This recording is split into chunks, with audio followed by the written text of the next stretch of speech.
نحمده ونصلي على رسوله الكريم أما بعد أعوذ بالله من الشيطان الرجيم بسم الله الرحمن الرحيم والصلاة والسلام على سيد المرسلين وعلى آلك وصحبك أجمعين برحمتك يا أرحم الراحمين اللهم صل على محمد وعلى آل محمد وصحبه محمد وبارك وسلم عليه جزا الله عنا محمدا ما هو أهله جزا الله عنا محمدا ما هو أهله نبی کریم صلی اللہ علیہ وسلم کی بارگاہ میں نہایت عقیدت سے درود و سلام کروڑ درود و سلام اور اللہ تعالیٰ ہمیں ان کی شفاعت سے بہرہ مند فرمائے اور ہمیں ان کے نقش پا پہ چلنے کی توفیق عطا فرمائے۔ السلام علیکم ناظرین، آج میں جس ٹاپک کے ساتھ آپ کے سامنے ہوں وہ ہے موت کی اٹل حقیقت۔ موت ایک اٹل حقیقت ہے جس کو کوئی ڈینائی نہیں کر سکتا۔ کل نفس ذائقۃ الموت، ہر جاندار نے موت کا ذائقہ چکھنا ہے۔ جو آیا ہے اس نے اپنا سفر پورا کرنا ہے۔ یہ زندگی کی مثال ایک ٹرین کی طرح ہے جو چل رہی ہے، ہم سب اپنے اپنے سامان کے ساتھ اس میں سوار ہیں۔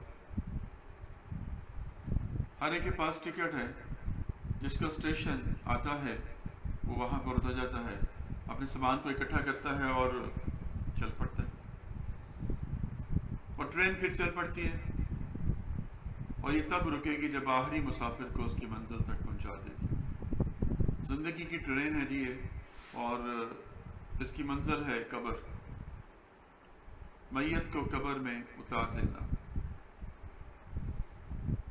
آگاہ اپنی موت سے کوئی بشر نہیں، سامان 100 پل کا ہے، پل کی خبر نہیں۔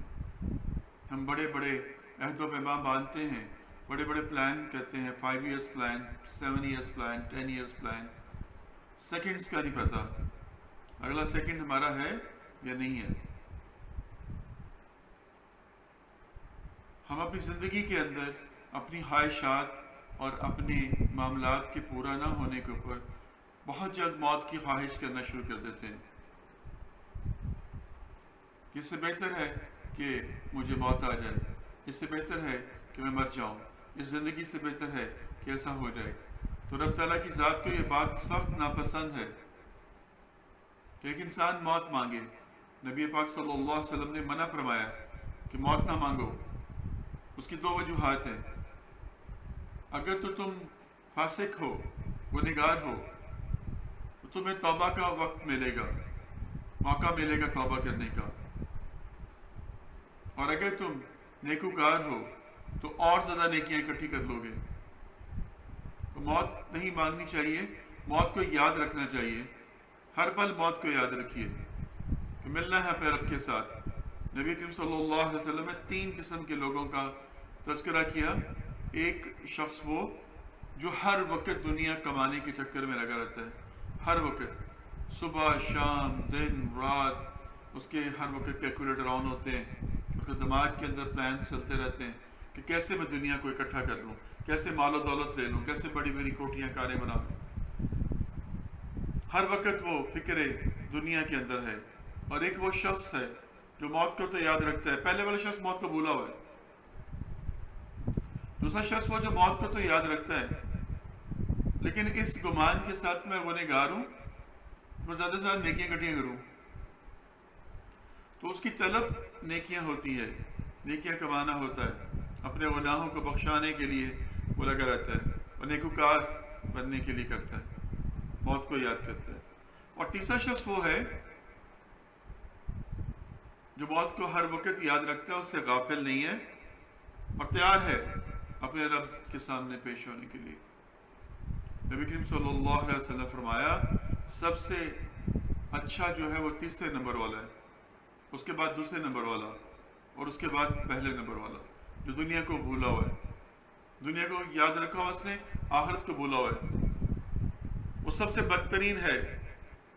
اور اس سے جو آتا ہے ذرا اوپر کیٹیگری میں، وہ ہے جو کہ دنیا کے لیے اپنے آپ کو ایک پریزنٹیشن کے لیے نیکیاں کماتا ہے اور موت کو یاد رکھتا ہے کہ چلو میں ایسا کر لوں ایسا کروں. اور تیسرا وہ ہے جو ہر پل تیار ہے، غافل نہیں ہے.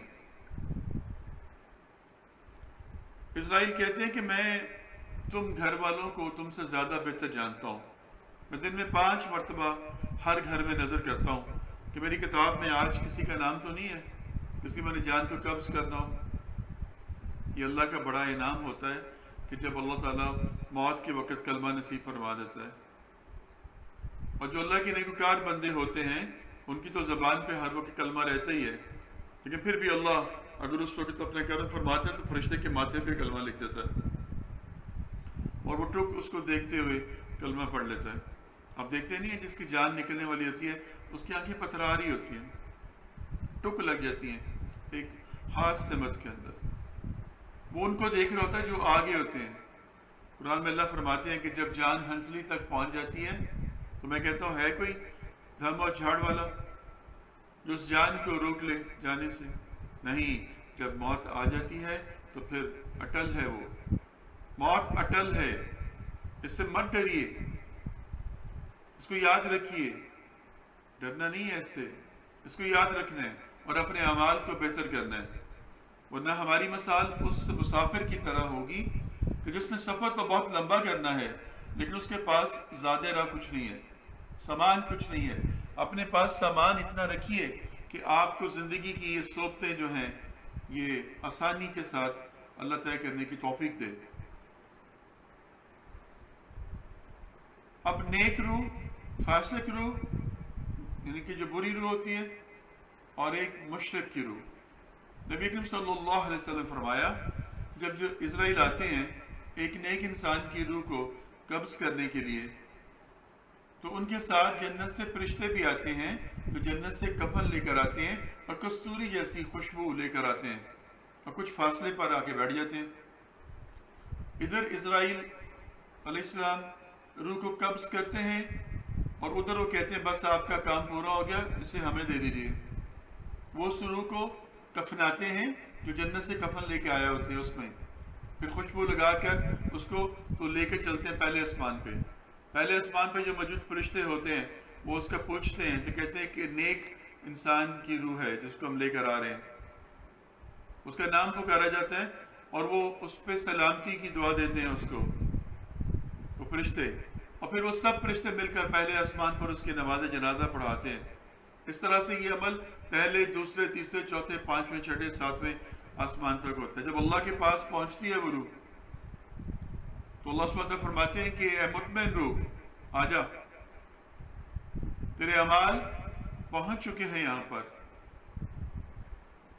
اب تیرا انجام جو ہے وہ جنت ہے.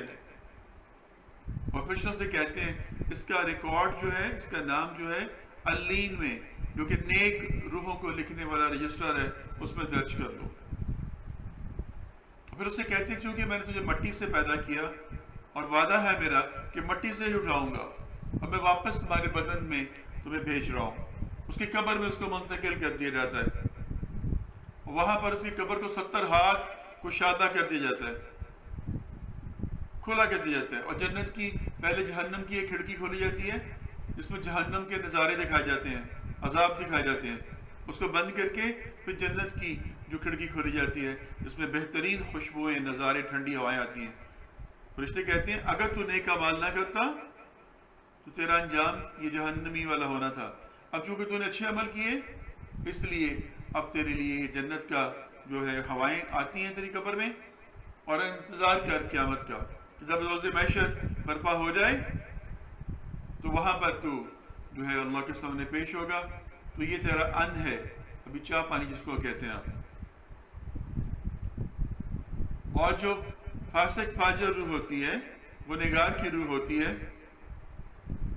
جب اس کو قبض کرنے کے لیے ادھر آتے ہیں تو نہایت ہی ایک کبھی شکل کے اندر جو فرشتے ہیں جو بہت ہی دہشت ناک شکل کے ہوتے ہیں وہ آتے ہیں، اور پھٹا ہوا ٹاٹ وہ اور تمہاری زمین کی جو گندگی، گارے والی جو گند والی بو ہوتی ہے وہ لے کر آتے ہیں اور کچھ فاصلے پہ رک جاتے ہیں. جیسے اس کی جان کو قبض کیا جاتا ہے وہ اس سے لے لیتے ہیں، اس کو مارتے ہوئے اس کی جان نکالی جاتی ہے، کھینچ کر اس کی جان نکالی جاتی ہے۔ نبی کریم صلی اللہ علیہ وسلم فرمایا جب کسی فاسق فاجر کی روح کو نکالا جاتا ہے تو اپنے لون کا باریک سا کپڑا جو ہے ایک بیری پہ ڈال کے کہا کہ اگر تم اس کو کھینچو تو کیا ہوگا؟ کہا تار تار ہو جائے گا۔ کہا ایسے اس کو کھینچا جاتا ہے، تکلیف کے ساتھ اس کی جان کو قبض کیا جاتا ہے، پھر وہ اس سے لے لیتے ہیں اور اس کے اوپر وہ گندی بدبو جو ہے وہ ملتے ہیں اور ٹاٹ کے اندر لپیٹے ہیں اور اس کے اوپر لعنت بھیجتے ہوئے اس کو لے کر اوپر پہنچتے ہیں۔ تو فرشتے کہتے ہیں ہماری راستوں میں نہ لے کر آنا، ادھر سے نہ لے کر آنا، اس فاسق فاجر کو ادھر نہ لے کے آنا۔ الغرض وہ رب کی عرش تک پہنچتی ہے تو رب کہتا ہے کہ اے گنہگار انسان، تجھے موقع دیا میں نے لیکن تو نے اپنی حالت کو بدلا نہیں، اب اس کا ریکارڈ جو ہے سجین میں لکھ لو، 7ویں آسمان کی زمین کے نیچے پتھر کے نیچے کا رجسٹر ہے، اس میں لکھ لو۔ اور اس کے بعد رب کہتا ہے کہ چونکہ میں نے وعدہ کیا تھا کہ تمہیں مٹی سے پیدا کیا تو مٹی سے اٹھاؤں گا، تو واپس اس کے بدن کے اندر قبر میں اس کی روح کو ڈال دیا جاتا ہے اور جہنم کی کھڑکی اس کے لیے کھول دی جاتی ہے اور وہاں پر قبر کے عذاب اس کے اوپر شروع ہو جاتے ہیں اور کہا جاتا ہے یہ تو ابھی آغاز ہے، اس سے بڑھ کر انجام تمہارا جہنم میں جا کر ہوگا۔ اس کی قبر کو تنگ کر دیا جاتا ہے، اس کی پسلیاں چڑھنے لگ پڑتی ہیں اور وہ جو مشرک ہوتا ہے اس کی کافر کی روح کو، مشرک کی روح کو، خودکشی کرنے والے کی روح کو پہلے آسمان کے دروازے ہی نہیں کھولے جاتے۔ تو رب کہتا ہے کہ نہیں، ان کے لیے دروازے نہیں ہیں، یہ نافرمان ہے میرے۔ ایک تو رب کو مانتے نہیں ہیں اور جس نے خودکشی کر لی اس نے، رب کہتا ہے جب اس کی جان میرے پاس پہنچائی جاتی ہے تو میں کہتا ہوں کہ تم نے جلدی کی، تم نے جلدی کی آنے میں میرے پاس، میں نے تو تمہیں وقت دیا ہوا تھا۔ پھر اس کو جہنم کے اندر ڈال دیا جاتا ہے اور اس کی روح کو پھینک دیا جاتا ہے آسمان سے نیچے، پٹخ کے دے مارا جاتا ہے۔ اب یا تو پرندے ہواؤں میں اس کو اچک لیں یا کہیں دور دراز اس کو پھینک دیا جاتا ہے، تو وہ کیا ہو جاتی ہے؟ بھٹکنے والی بدروح ہو جاتی ہے۔ پھر وہ تلاش کرتی رہتی ہے، وہ پھر آسرے ڈھونڈتی رہتی ہے جنات کے کہ کون سا جن مجھے کیپچر کرے اور لے کر کسی جو ابلیس جو شیطان ہے اس کے توسط سے خون کے اندر شامل ہو۔ نبی کریم صلی اللہ علیہ وسلم کے حدیث مبارکہ ہے کہ آپ نے فرمایا کہ شیطان تمہارے خون میں، رگوں میں خون کے ساتھ دوڑتا ہے۔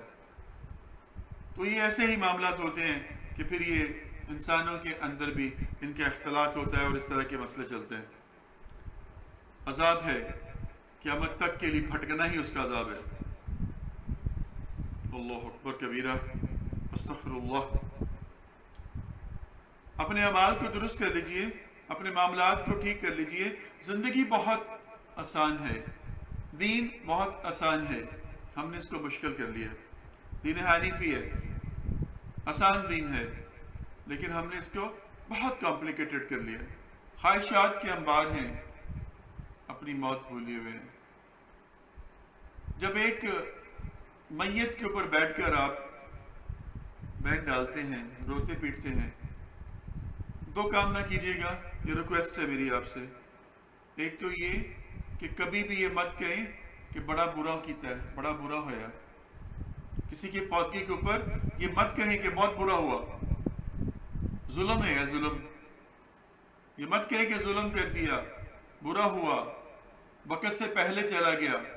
نہیں، رب تعالیٰ فرماتا ہے کہ کیا تجھے پتہ ہے کہ اس کا وقت کون سا تھا؟ میں نہیں بتایا تجھے الہام ہو گیا؟ یہ تو میں نے کسی کو راز دیا ہی نہیں ہے کہ ماں کے پیٹ کے اندر کیا ہوگا،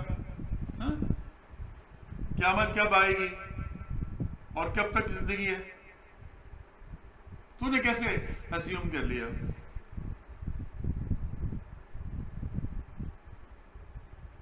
تو تجھے اپنا پتہ ہے کہ اگلا لمحہ تیرا ہے کہ نہیں ہے؟ اللہ اکبر۔ پھر دل کرتا ہے آپ کا۔ میں نے درس میں کہا تھا نا آپ کو کہ پہلے وقتوں میں جو بڑے بوڑھے ہوتے تھے نا، کسی کا فوت ہو گیا اس کے کندھے پہ ہاتھ رکھتے اور کہتے اللہ کا حکم جی، وعدہ پورا ہو گیا جی، اللہ کا حکم۔ وہ کہتا تھا جی منی بیٹھے ہیں، وعدہ پورا ہو گیا، بے شک جی بے شک، چلو اللہ کام پورا ہو گیا۔ اب اس کے یہ کہنا کہ ایسا ہو گیا، ظلم ہو گیا، زیادتی ہو گئی، ایسا کہنے کے اوپر بہت سخت سزائیں ہیں، بہت سخت پکڑ ہے۔ اس لیے بچیں ان چیزوں سے۔ افسوس یا دکھ کا اظہار کرنا آپ کا رائٹ ہے۔ ایک باپ کی جدائی کے اوپر بیٹے کے آنکھوں میں آنسو آنا درست ہے، حق ہے۔ ایک ماں کے بچھڑ جانے کے اوپر، چلے جانے کے اوپر، اس کے بچھڑ جانے کا دکھ جو ہے اس کی آنکھوں سے بہہ ہے، بنتا ہے۔ بہن بھائی کا دکھ بنتا ہے، اولاد کا دکھ بنتا ہے۔ نبی کریم صلی اللہ علیہ وسلم نے فرمایا جن عورتوں کے 3 بچے مر جائیں وہ جنت میں ان کے لیے راستہ بناتے ہیں، شور کرتے ہیں جنت کے باہر کہ ہمارے ماں باپ کو بھی جنت میں بھیجو، تب ہم جائیں گے نہیں۔ اللہ فرماتے ہیں ان کا شور ختم کرو، ان کی جو ڈیمانڈ ہے وہ پوری کر دو۔ کون ہے ان کے ماں باپ؟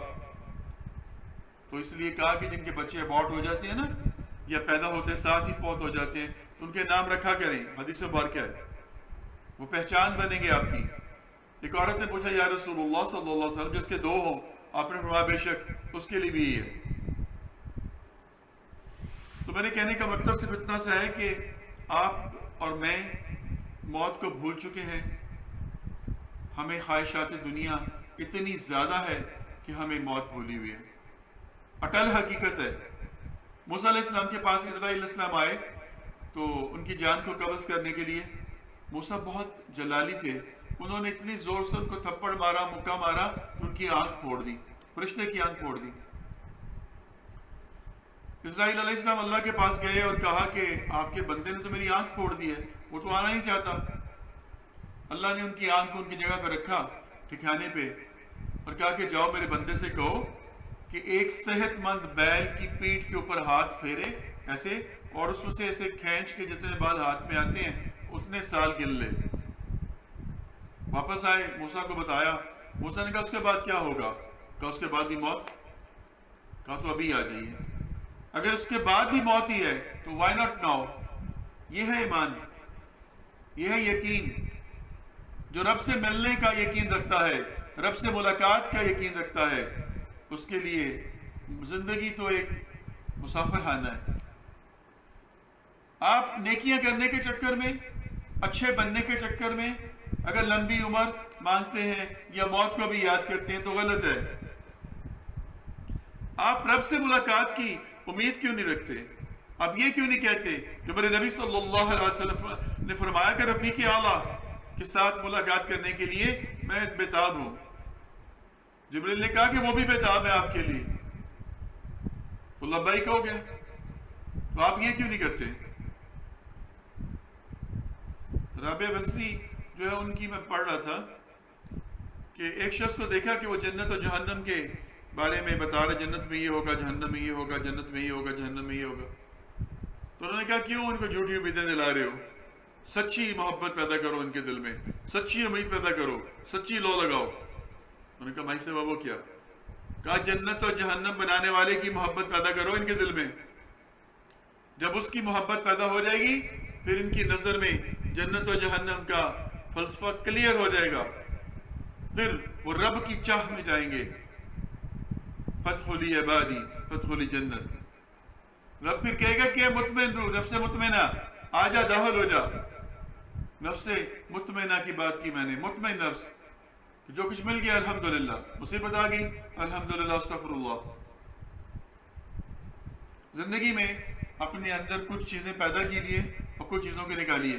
ایک تو اپنے آپ کو ہر وقت کوسنا، اپنے آپ کو ہر وقت لان تان کرنا، اپنی زندگی کے اوپر، اپنی قسمت کے اوپر، اپنی گھریلو معاملات کے اوپر، دنیاوی سوشل میٹرز کے اوپر اپنے آپ کو ایسا سمجھنا، یہ چھوڑ دیجیے۔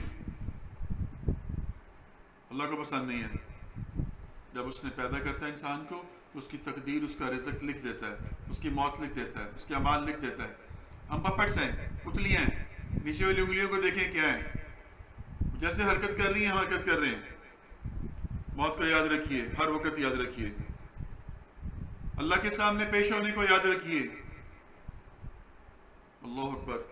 یہ راستہ اتنا آسان نہیں ہے۔ یہ سفر اتنا آسان نہیں ہے.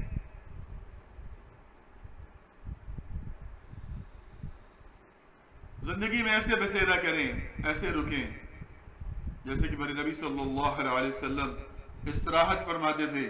ایک روز ابو بکر صدیق عمر فاروق نے دیکھا رضی اللہ عنہ نے کہ آپ ایک چٹائی کے اوپر لیٹے ہوئے ہیں اور آپ کے سر کے نیچے اینٹیں ہیں.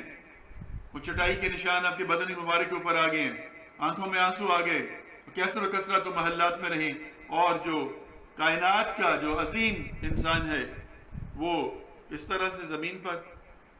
تو آپ نے فرمایا کہ جس کی منزل کچھ اور ہو، سفر میں ہو، کیا وہ آرام سے غرض کرے گا؟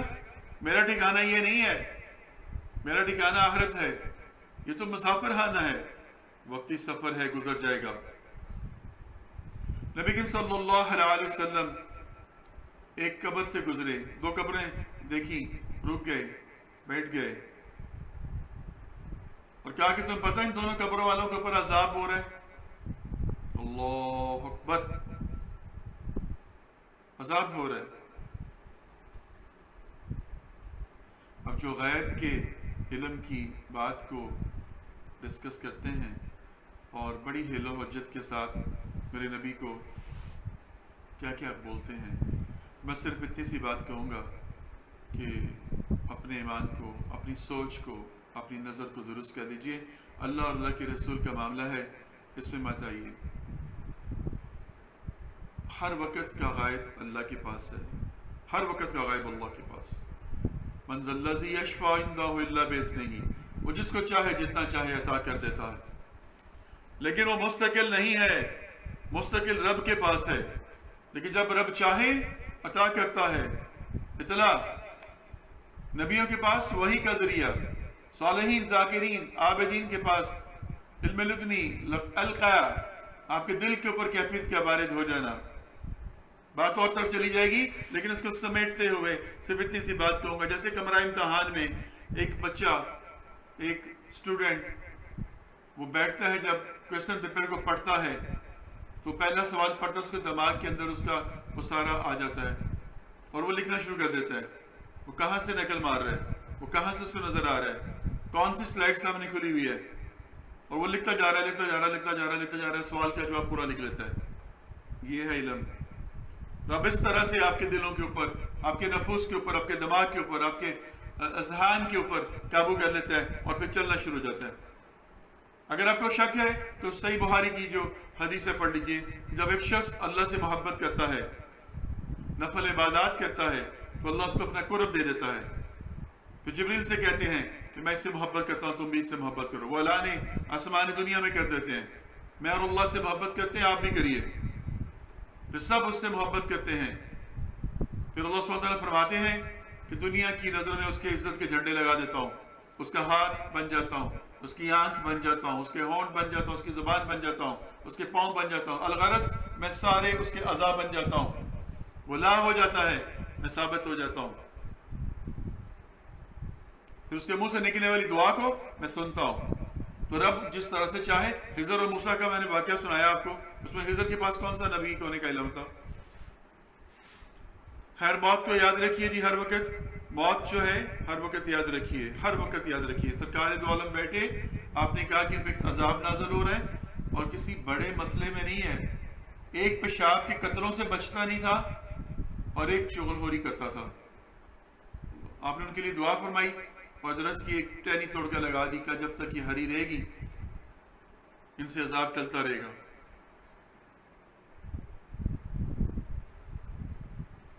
بہت بڑے جیے صحابی تھے سعد رضی اللہ عنہ. 70,000 فرشتے جن کی نماز جنازہ پڑھنے کے لیے آئے ہوں اور آپ صلی اللہ علیہ وسلم ان کی قبر مبارک میں بیٹھے ہیں. تو پہلے آپ کی جو ہے وہ آپ کی آنکھوں سے آنسو نکل آئے ہیں، آپ کا چہرہ متغیر ہو گیا ہے اور کچھ دیر کے بعد آپ مسکرائے ہیں، آپ کے چہرے پر اطمینانیت آ گئی. صحابہ نے پوچھا یا رسول اللہ صلی اللہ علیہ وسلم یہ کیا ماجرا تھا؟ پہلے آپ بہت زیادہ فکر مند ہو گئے، پھر بعد میں آپ ریلیکس ہو گئے. تو آپ نے فرمایا کہ ان کے اوپر پوچھ ہو رہی تھی، پیشاب کے قطروں سے احتیاط نہیں کرتے تھے وہ، تو اس کی پکڑ ہو رہی تھی، پوچھا جا رہا تھا. میں نے رب سے دعا کی رب تعالیٰ کی ذات نے ان کے اوپر سے عذاب کو ٹال دیا، وہ مطمئن ہو گیا۔ اللہ اکبر۔ پر ہم کیا کرتے ہیں؟ اللہ، ہم ابلیسیت کے اندر پڑے ہوئے ہیں، پیشاب کا ہمیں زور پڑتا ہے، ہم روکتے ہیں اسے، ابھی کرتا ہوں، ابھی جاتا ہوں، ابھی جاتا ہوں، اور جب پریشر فل بن جاتا ہے تو ہم سیدھا واش روم میں بھاگتے ہیں، نہ تو ہم واش روم میں جانے کی دعا پڑھتے ہیں، ٹھیک ہے جی، اور نہ ہی ہمیں قطروں کا پتہ چلتا ہے کہ اسکپ کیے کہ نہیں کیے، پھر فوراً اٹھ کر باہر نکلنے کی کوشش کرتے ہیں، ٹھیک ہے، مکمل طور پر طہارت بھی نہیں کرتے۔ حکم ہے کہ 1-2 قدم آپ چلیں اور کھانسیں، ایسے کر کے کھانسیں تاکہ جھٹکا لگے، کچھ قطرے ہیں تو باہر نکل جائیں، یہ احتیاط ہوگی آپ کی۔ اس کے بعد کوئی معاملہ ہے تو عذر ہے، وہ رب جانے، لیکن ہم یہ بھی نہیں کرتے، تو کہتے ہیں کہ برکت نہیں ہے، چہروں پہ رونق نہیں ہے، جسموں میں جان نہیں ہے، ایمان سلامت نہیں ہے، شک و شبہات پیدا ہو جاتے ہیں، وسواس آ جاتے ہیں، آئیں گے، کیوں نہیں آئیں گے؟ اللہ کی رحمت سے دور ہوتے جائیں گے تو یہ سب کچھ ہوتا جائے گا۔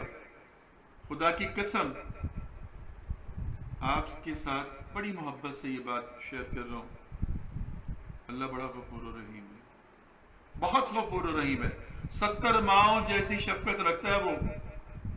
ایک ماں اپنے بچے کے لیے کسی کی جان لینے پہ بھی تل جاتی ہے۔ مرغی کو دیکھا کبھی آپ نے؟ چھوٹے چھوٹے چوزے ہوتے ہیں، بلی یا کتا اس کی طرف آئے، اپنے پر اس سے کھولتی ہے اور اس کو پڑ جاتی ہے،